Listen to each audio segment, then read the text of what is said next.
അവിടെ പ്രതികൂല കാലാവസ്ഥയാണ്. എന്നിട്ടും അവിടെ രാത്രിയിലും പ്രവർത്തനങ്ങൾ നടക്കുന്നുണ്ട്. ആ റോഡിന് തൊട്ടരികെ ഞങ്ങൾ പ്രതിനിധി കെ പി ശ്രീധരനുണ്ട്. ശ്രീധരൻ, നേരത്തെ ഞാൻ ശ്രീധരനുമായി സംസാരിക്കുമ്പോൾ അവിടെ വലിയ മണ്ണുമാന്തി യന്ത്രങ്ങൾ പണിയെടുക്കുന്നുണ്ടായിരുന്നു.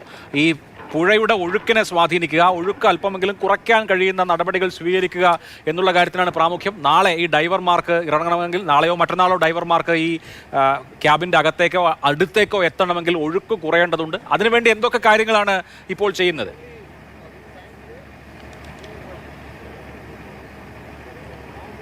അഭിലാഷ്, എനിക്കിപ്പോൾ ഇവിടെ നിൽക്കുമ്പോൾ തോന്നുന്നത് നമുക്ക് ഡൈവർമാർക്ക്, മുങ്ങൽ വിദഗ്ധർക്ക് ഇതിലേക്ക് ഇറങ്ങണമെങ്കിൽ പുഴ തന്നെ കനിയണം എന്നുള്ളൊരവസ്ഥയാണ്. അതായത് 6 നോട്ട് വരെ വേഗതയിൽ അല്ലെങ്കിൽ ശക്തിയിലാണ് പുഴ ഒഴുകുന്നത്. അത് 2 നോട്ടെങ്കിലും ആയാലേ ഇവിടേക്ക് ഡൈവർമാർക്ക് ഇറങ്ങാനാവൂ. നിലവിൽ ഏതായാലും ആ സാഹചര്യം ഇപ്പോൾ ഇവിടെ ഇല്ല എന്നാണ്. അല്പസമയം മുൻപ് ഞാൻ MLA സതീഷ് കൃഷ്ണസൈലുമായി സംസാരിച്ചിരുന്നു. നിലവിൽ പുഴ ശാന്തയല്ല, ഹുങ്കാര ശബ്ദത്തോടു കൂടി തന്നെ ഒഴുകിക്കൊണ്ടിരിക്കുകയാണെന്നാണ് പറയുന്നത്. ഏതായാലും ആ പുഴയെ ഒന്ന് മെരുക്കാനാകുമോ എന്നുള്ളൊരു ശ്രമമാണ് ഇപ്പോൾ ഈ രാത്രിയിലും ഇവിടെ നടന്നുകൊണ്ടിരിക്കുന്നത്.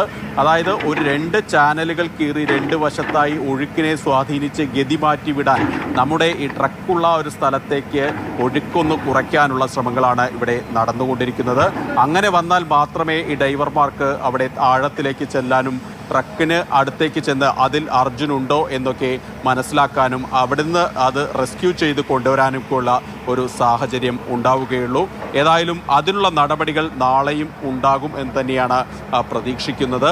ഏതായാലും രാത്രി ഈ ഡ്രോൺ ഉപയോഗിച്ചുള്ള പരിശോധനകളൊക്കെ തുടരും എന്ന് അറിയിച്ചിട്ടുണ്ട്. തെർമൽ സ്കാനർ ഉൾപ്പെടെയുള്ളവ പരിശോധിക്കും. അത് രാത്രി പരിശോധിക്കാൻ കാരണം രാത്രി കൂടുതൽ തണുത്ത ഒരു അന്തരീക്ഷമായിരിക്കും. അതുകൊണ്ട് തന്നെ അധികം സിഗ്നൽ പ്രശ്നങ്ങളൊന്നും ഉണ്ടാവില്ല. അതിനാൽ തന്നെ രാത്രി കൂടുതൽ നമുക്ക് ഒരു റിസൾട്ട് കിട്ടും എന്നുള്ള പ്രതീക്ഷയാണ് മേജർ ജനറൽ ഇന്ദ്രപാലൻ പങ്കുവയ്ക്കുന്നത്.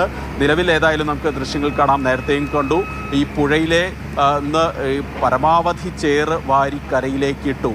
അതായത് ഇവിടെയായിരുന്നു, ഈ ദൃശ്യങ്ങൾ കാണുന്ന ഈ സ്ഥലത്തായിരുന്നു ഈ ലക്ഷ്മൺ നായിക്കിൻ്റെ കടയുണ്ടായിരുന്നത്. ഇപ്പോൾ നമുക്ക് അതിൽ ആ വീട്ടിൽ ഉപയോഗിച്ചിരുന്ന സാധനങ്ങളൊക്കെ ഈ മണ്ണിൽ പുതഞ്ഞ് മണ്ണിൽ പൂണ്ട് കിടക്കുന്നത് കാണാൻ ആകും. പാത്രങ്ങളുണ്ട്, അതുപോലെ തന്നെ വസ്ത്രങ്ങളുണ്ട്. അതൊക്കെ ഈ ദൃശ്യങ്ങളിൽ കാണാം. അദ്ദേഹത്തിൻ്റെ കൊച്ചുകുട്ടി ഉൾപ്പെടെയാണ് ഈ മണ്ണിനടിയിൽ പോയത്. ഏതായാലും ഇതിന് ഈ ഇത്രയും വലിയ ഭീകരമായ ഒരു അപകടം തന്നെയാണ് ഇവിടെ സംഭവിച്ചെന്ന കാര്യത്തിൽ യാതൊരു സംശയവുമില്ല. നിലവിൽ ഏതായാലും ഈ പുഴയിൽ ഒഴുക്ക് ഒന്ന് ശാന്തമായാൽ മാത്രമേ അടിത്തട്ടിലേക്ക് ഇറങ്ങിച്ചെല്ലാനാകൂ. അതിനുള്ള നടപടികൾ ഇപ്പോഴും യുദ്ധകാലാടിസ്ഥാനത്തിൽ എന്ന് തന്നെ പറയട്ടെ, യുദ്ധമുഖത്ത് എന്നുള്ള പോലെ തന്നെയാണ് ഇവിടെ സൈന്യമൊക്കെ പ്രവർത്തിക്കുന്നത്. ഏതായാലും നാളെയും ഈ പരിശോധനകൾ ഒക്കെ തുടരും, തിരച്ചിൽ തുടരും. നാളെ ഈ ഡ്രോൺ ഉപയോഗിച്ചുള്ള പരിശോധനകളെ സംബന്ധിച്ച് ഒരു അന്തിമ റിപ്പോർട്ട് ജില്ലാ ഭരണകൂടത്തിന് അദ്ദേഹം മേജർ ജനറൽ ഇന്ദ്രപാൽ കൈമാറും എന്നാണ് മനസ്സിലാക്കുന്നത്. നിലവിലേതായാലും ഈ രാത്രിയിലും ഈ മോശം കാലാവസ്ഥയിലും ഇവിടെ നടപടികൾ പുരോഗമിക്കുന്നുണ്ട്. ഈ രാത്രി ഈ സമയത്ത് ഈ കാര്യങ്ങളൊക്കെ ഏകോപിപ്പിക്കാൻ MLAയും SP ഒക്കെ ഇപ്പോഴും ഈ സ്ഥലത്ത് തുടരുന്നു എന്നുള്ളത് ആശ്വാസകരമായിട്ടുള്ള ഒരു കാര്യമാണ്.